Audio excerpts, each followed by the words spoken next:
अब मेरी माँ मुझसे पूरी तरह से घुल मिल गई थी और हम दोनों घर का काम मिलकर करने लगे। जब मुझे कभी माँ को किसी चीज़ को देते हुए मेरे हाथ उसके हाथ से छू जाता तो मुझे बहुत मज़ा आता था।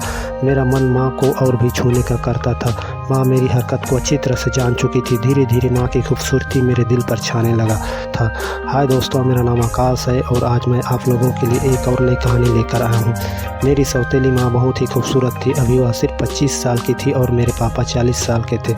अभी कुछ महीने पहले ही मेरी माँ के गुजर जाने के बाद पापा ने अपने साथ काम करने वाली लड़की, जिसका नाम रागनी थी, उस लड़की से पापा ने शादी कर लिया। फिर पापा ने रागनी को हमारे घर ले आए।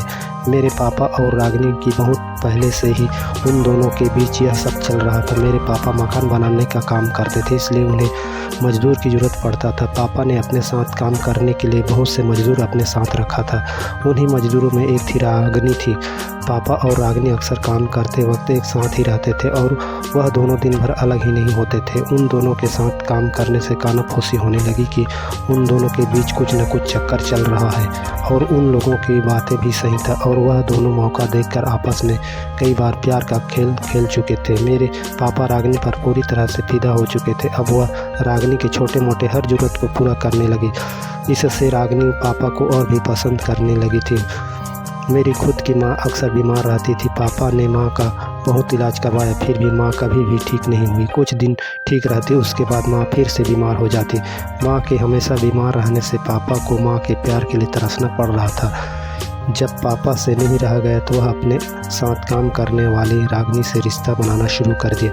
रागनी बहुत ही गरीब घर की लड़की थी। पैसे की लालच में वह अपने से ज़्यादा उम्र के प्यार करने के लिए तैयार हो गई थी। अब वह उन दोनों के बीच का रिश्ता और भी मजबूत होता जा रहा था। उनके साथ काम करने वाले साथी लोग कुछ भी कहें, उन दोनों को कोई परवाह नहीं थी। इधर घर पर माँ की तबीयत और भी बिगड़ती जा रही थी। पापा ने अपने तरफ से माँ की हर तरह से इलाज करवाया, फिर भी माँ नहीं बच पाई। माँ के मर जाने के बाद मैं बिल्कुल अकेला पड़ गया था। अब मुझे ही घर का हर काम करना पड़ रहा था। पापा से जब मेरा तकलीफ़ नहीं देखा गया तो वह रागनी से शादी कर लिया और पापा उसे हमारे घर ले आए। जब मैं अपनी सौतेली माँ को पहली बार देखा तो मैं अपने पापा से जलने लगा। इस उम्र में पापा को इतनी कम उम्र की बहुत ही खूबसूरत पत्नी मिल गई थी। मुझे अपनी सौतेली माँ पर बहुत ही गुस्सा आ रहा था। अगर लड़कियाँ ज़्यादा उम्र के लोगों को पसंद करने लगी तो हम कुंवारों लड़कों का क्या होगा। पापा के काम पर चले जाने के बाद घर पर मैं और मेरी माँ ही दिन भर रहते थे।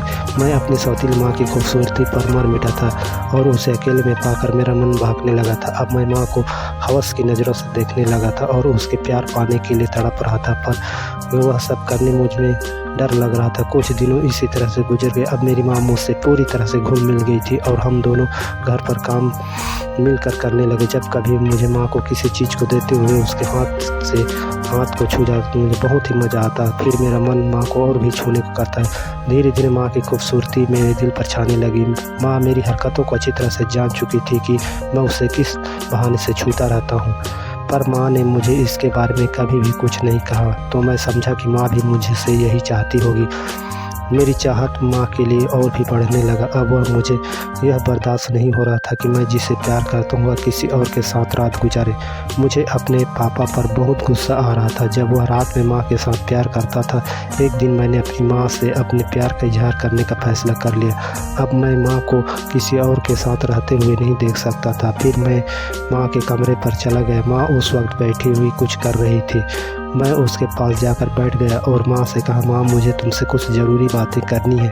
तो माँ ने कहा, कहो ना, क्या बात करनी है। माँ बोली, माँ मैं तुमसे प्यार करने लगा हूँ और तुमसे शादी करना चाहता हूँ। इतना कहकर मैं चुप हो गया। माँ यह सब सुनकर सन्न रह गई और मुझे हैरत से देखने लगी। बोली, तू पागल तो नहीं हो गया है, ये कैसी बातें कर रहे हैं। माँ की बातें सुनकर मैंने कहा, हाँ माँ मैं तुम्हारे प्यार में पागल हो चुका हूँ। अब मैं तुम्हारे बिना एक पल भी नहीं रह सकता। मेरी बात सुनकर माँ बड़ी सोच में पड़ गई। उसे कुछ समझ में नहीं आ रहा था कि वह मुझसे क्या कहे।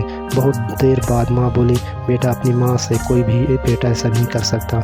मैंने आज तक तुम्हें सिर्फ अपना बेटा ही माना और तुम मेरे बेटे ही रहोगे। तुम अभी नादानी में भाग चुके हो। यह तुम्हारा प्यार नहीं, यह तुम्हारी बढ़ती हुई जवानी की चाहत है जिसे मैं पूरा नहीं कर सकती। मैं तेरा माँ हूँ और मैं तुम्हें सिर्फ माँ का प्यार दे सकती हूँ, पत्नी का नहीं।